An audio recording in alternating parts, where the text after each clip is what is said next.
À cette compétition internationale qui se déroule simultanément dans plusieurs pays francophones, la Côte d'Ivoire ne fait pas pâle figure en réussissant d'entrée de jeu à classer Baloubi Seri Frank dans le top 10 africain.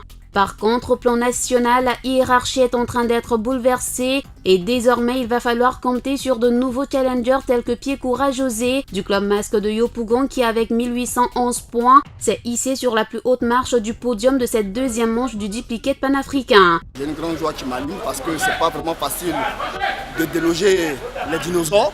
Cette fois-ci je suis premier. Voilà, donc ça veut dire que je travaille beaucoup, je m'exerce beaucoup parce que le scribo c'est ça.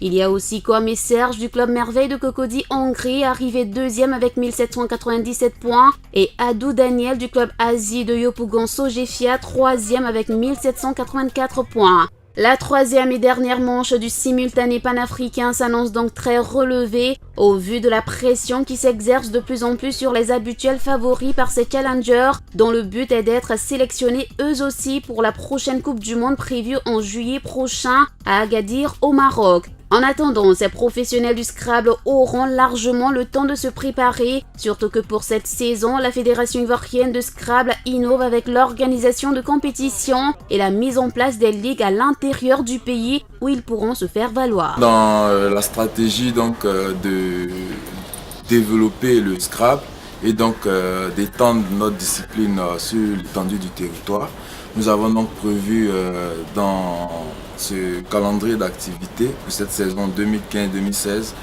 de déployer un peu plus nos énergies sur les différentes ligues, à savoir la Ligue de San Pedro, il y a aussi Daloa, sans oublier donc Boaké.